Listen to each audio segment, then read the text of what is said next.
Arestado na ang dalawang sospek sa pagpatay sa 10 taong gulang na babae sa Tanay. Sila raw ang nakitang huling kasama ng biktima na naligo lang noon sa ilog.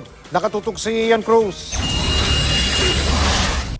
Itinira namin dito ng kung ilang araw nakabura. Hindi maitago ang galit ng kaanak ni Cassandra Valencia, ang 10 taong gulang na nawala matapos maligo sa ilog at bangkay na nang matagpuan kamakalawa. Dalawang lalaki daw kasi ang hawak na ngayon ng Tanay Rizal Police kaugnay ng kaso.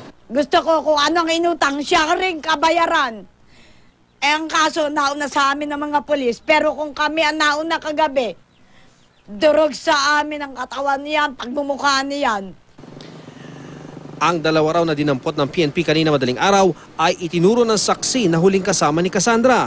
Ang bata po ay hawak ng dalawa sa magkabilang kamay at hinihila pagpunta doon sa madamong lugar. Nasa detention cell na ng Tanay Police alias Toto at Dondon. Tumanggi muna ang Tanay Police na ipakita ang dalawa habang iniimbestigahan pa sila. Hindi pa rin daw ito nakikita ng ama ni Cassandra. Hindi pa rin ito pinakita sa media. Hindi mo kayang tingnan? Hindi pa po. Bakit po? Eh, siyempre, yung ginawa nila. Hindi ko po yan palalabasin. Talaga, dyan na siya mabubulok. Totoo lang po. Dyan na siya mabubulok. Kasi, hindi na maibabalik ang buhay ng anak ko eh.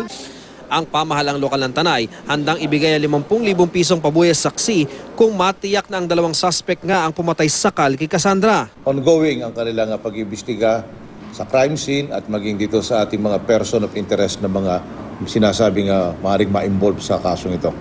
Ang misis ng isa sa mga inaresto agad itinanggi na may kinalaman sa krimen ng kanyang mister.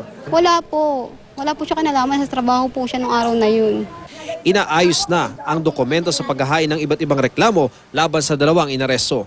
Ian Cruz, Nakatutok, 24 Oras.